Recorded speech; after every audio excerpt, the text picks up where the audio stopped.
disarmament, self-determination, economic, cooperation, freedom of the seas. This declaration of the United States was signed by 26 nations.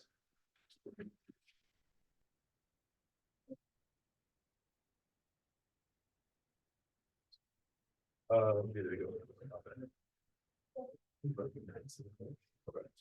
Yeah.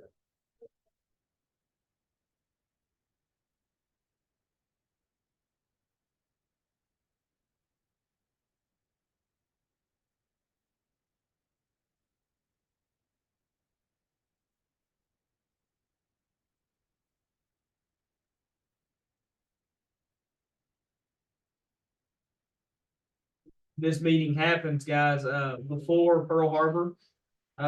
So are we in the war yet?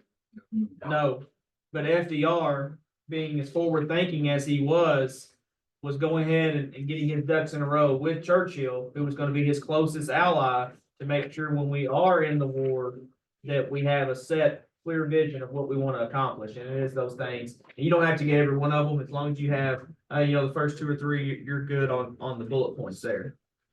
Everybody good to move on? Okay.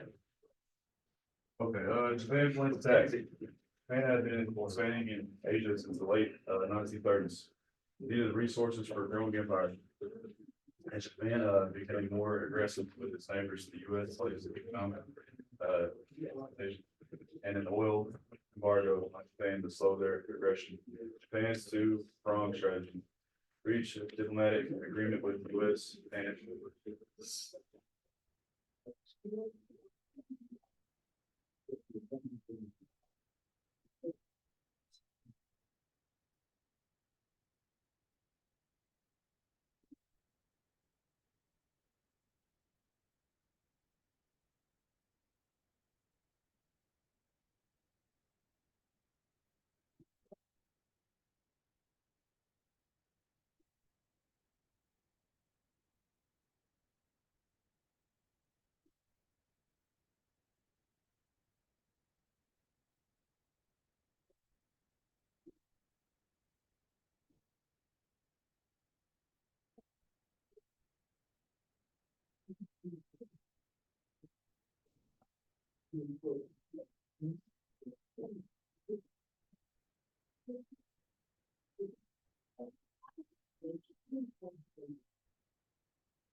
Good.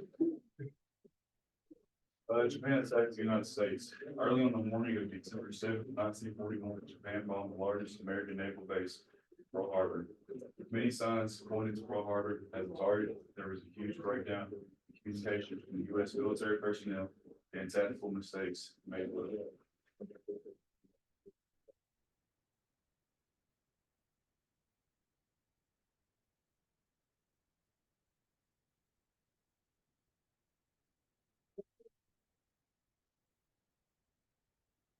Big thing here is the date. As long as you got your date, we know we're talking about, Pearl Harbor.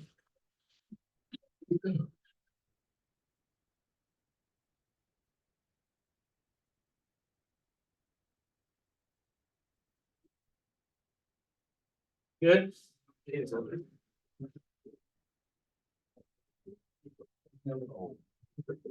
Yes. Okay.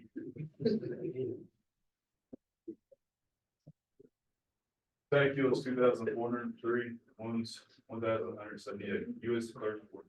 Surprise raid on Pearl Harbor by 180 Japanese planes sank or damaged 21 ships and 300 planes.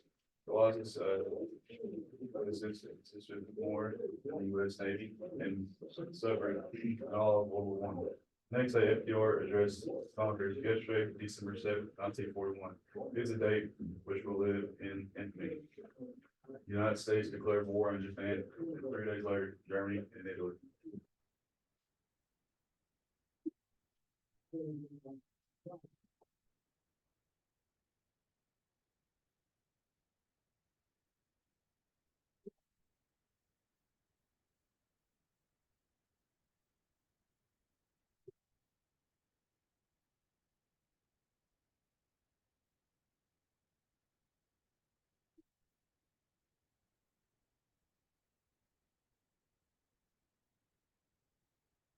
Very good?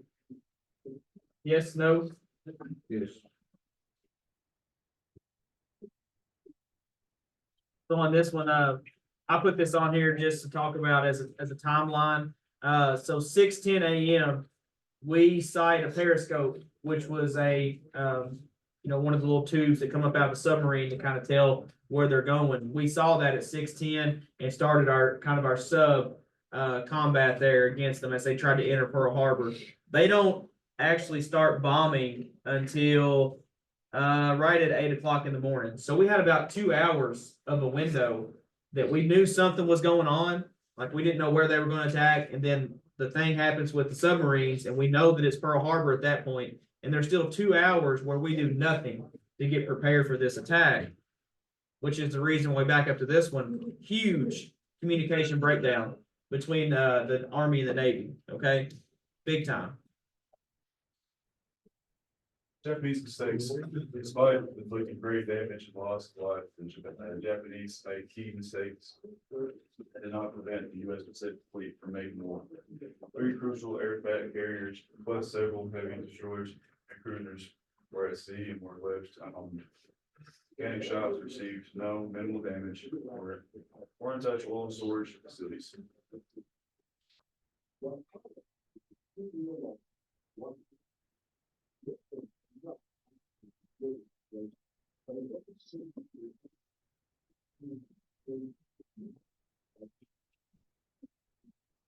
So talking about this one, guys, in 1941, it's not all about quote unquote battleships. Okay, so they can sink a bunch of ships or damage a bunch of ships.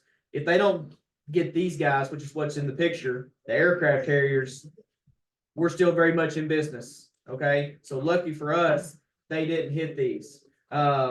Also, the mechanic shops, there were 2 waves of the attack. The third wave was supposed to get the carriers, get the mechanic shops, and ruin the oil facilities. Because they didn't launch the third wave, we could fix everything they damaged, except for the 2 ships they sunk.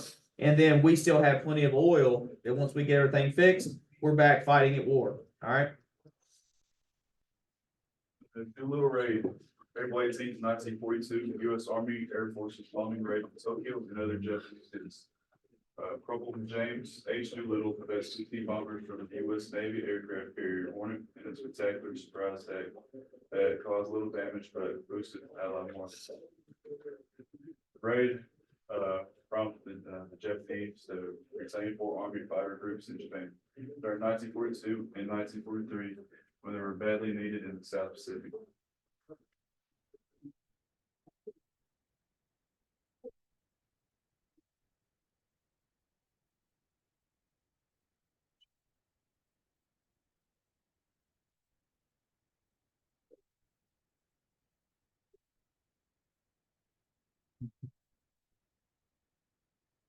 So why would we do this, guys? Revenge. Revenge. All right. But so when they hit us, let me back this up a little bit.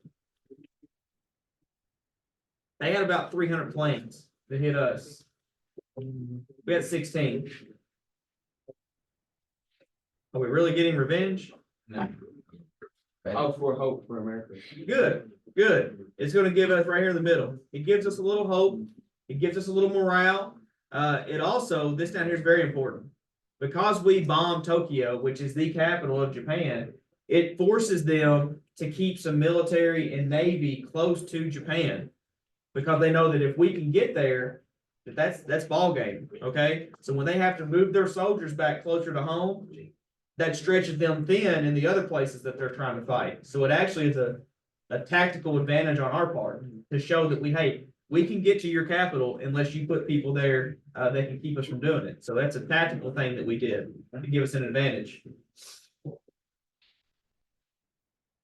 And there's a picture of Doolittle right there. And then one of the B-25 bombers, which is the first time that bombers were launched off of an aircraft carrier. Little planes, they could fly off, bomb, come back. But big planes like that, first time it had ever been done. Okay, with the B-25 bombers, huge. Flying fortresses is what they're called. They got anything? Good? All right, get your video questions out, the World War videos we've been watching.